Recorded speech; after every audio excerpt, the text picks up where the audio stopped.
বসে বসে সারাদিন নিউজ ফিড স্ক্রল করছেন, অথবা ইউটিউবে ঢুকে সামনে যা আসছে নাটক নাটিকা আর যা কিছু আসছে সবকিছু এক নজর করে দেখছেন। কি হবে? এই যে অনর্থকভাবে টাইম পাস করছেন, মানুষ তো বলে টাইম পাস করছি, মানে তার হাতে এত সময় আছে যে সময়গুলো আল্লাহ যেন তারা বেশি দিয়ে দিয়েছে, এগুলো পাস করে দিলে তার জীবনটা বড় সুন্দর হবে। এই যে টাইম পাস গুলো করতে করতে গুনাহ হয় না কি হয় না? এমনি ফেসবুক স্ক্রল করতে করতে চোখের জিনা হয় না কি হয় না? হয়। তো গুনাহ থেকে যদি বাঁচতে চান, অনর্থক কাজ থেকেও বাঁচতে হবে। ওয়াল্লাযীনা হুম লিযাকাতি ফাঈলুন। 3 নম্বর গুণ হলো, বাকিগুলো সংক্ষেপেই বলবো ইনশাআল্লাহ, যাতে ধৈর্যচ্যুতি না ঘটে। আমার ধৈর্যের কমতি নেই আলহামদুলিল্লাহ, ফজর পর্যন্ত করলে আমার ধৈর্য ফুরাবে না, কারণ আমাদের তো প্রতিদিন, আপনাদের হলো একদিন। এটা বললেন না অনেকে এখনই ভয়ে ওঠা শুরু করে দিবে। ওয়াল্লাযীনা হুম লিযাকাতি ফাঈলুন, যারা যাকাত আদায় করে। যাকাতের দুই অর্থ, একটা হলো সম্পদের যাকাত, একটা হলো নফসের যাকাত। সম্পদের যাকাত মানে কি? এই যে আমাকে আল্লাহ যে সম্পদ দিয়েছেন এখান থেকে 2.5% আল্লাহর রাস্তায় দান করব। কিন্তু মজার বিষয় হলো এই যে 11টা আয়াত, যেটা আমার আজকের আলোচ্য বিষয়, আয়াতগুলো নাজিল হয়েছে মক্কায় আর যাকাত ফরজ হয়েছে মদিনায়। তার মানে যেই সময় এই আয়াতটা দেওয়া হয়েছে ওই সময় এই যে 2.5% নির্ধারিত যাকাতের এই কথাটাই আসে নাই, এটা আর বহু পরে এসেছে। হ্যাঁ, তখনও পর্যন্ত দান সদকা ছিল, তখনও পর্যন্ত দানের ব্যাপারে উৎসাহীও করা হতো, কিন্তু আমরা যাকাত বলতে আজকে যে অর্থটা বুঝি এটা মদিনার যুগে এসেছে, মক্কার যুগে না। কিন্তু আয়াতটা এসেছে মক্কায়, মদিনায় না। তাহলে এখানে যাকাতটাকে ব্যাপক অর্থে ধরলেই ভালো। যাকাত ব্যাপক অর্থে ধরার মানে যাকাতের মূল অর্থ আত্মার শুদ্ধি।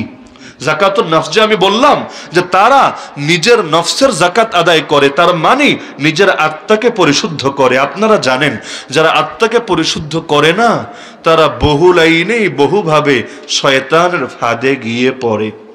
ধরেন আত্মার মধ্যে লোভ আছে, সে বড় একটা দায়িত্ব পেয়েছে, বড় দায়িত্ব, যে দায়িত্বে গিয়ে ইসলাম আর মুসলিম উম্মাহর অনেক খেদমত করতে পারে, আমার মতো লোকেরা যা পারবে না, কিন্তু তার জায়গা থেকে সে পারবে।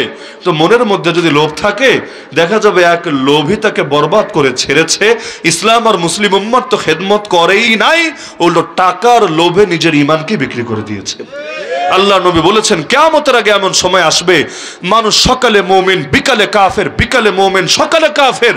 ইয়াবিউর রাজুলু দীনাহু বিআরাদিম মিনাদ দুনিয়া, দুনিয়া সামান্য সামান্য স্বার্থে নিজের দিনকেই বিক্রি করে দেবে। কেউ একটা ভোটের জন্য, আরে কেউ একটা প্রমোশনের জন্য, আরে কেউ একটা মানুষের নেক নজরের জন্য, আরে কেউ নিজের বউরে অথবা কোনো প্রেমিকারে খুশি করার জন্য। এরকম সামান্য সামান্য স্বার্থে পর্যন্ত মানুষ নিজের দিনকে বিক্রি করবে। আজকে হচ্ছে, আরে এমন ঘটনা পত্রপত্রিকায় দেখতে হচ্ছে, আল্লাহ হেফাজত করুক, আল্লাহ মাফ করুক আমাদেরকে। আরে মুসলিম মেয়ে রিলেশন করেছে অন্য ধর্মের ছেলের সাথে, এখন ছেলেকে খুশি করার জন্য তার ধর্মে দীক্ষিত হয়েছে। এগুলো আবার মাঝে মধ্যে রিপোর্ট আসছে গিয়ে পাচার হয়ে গেছে আর এক দেশে, সেখানে পতিতালয়ে নিয়ে তাদেরকে বিক্রি করে দিয়েছে। এগুলো নিয়ে আবার আন্দোলন করতে হচ্ছে, আন্তর্জাতিক মিডিয়া পর্যন্ত নিউজ হচ্ছে। তার মানে আরে সামান্য এক হারাম প্রেমের জন্য নিজের ঈমানকে বিক্রি করে দিচ্ছে। এই প্রেমিক কি তার কবরে আলো জ্বালাবে? এই প্রেমিক কি কিয়ামতের দিন তার ডান হাতে আমলনামা এনে দেবে?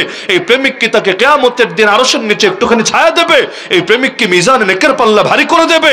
এই প্রেমিক কি পুলসিরাতের পোল পার করিয়ে দেবে? জব যদি সবগুলো না হয়, আরে এমন প্রেমিকের জন্য আল্লাহকে নারাজ করলে লাভটা কি হবে? জীবন কয়দিন? এমনও তো হতে পারে খাট পর্যন্ত গরমের আগেই মরণ চলে এসেছে, হতে পারে, অস্বাভাবিক কিছু না। তো কাকে নারাজ করছেন? কারে রাজি করার জন্য?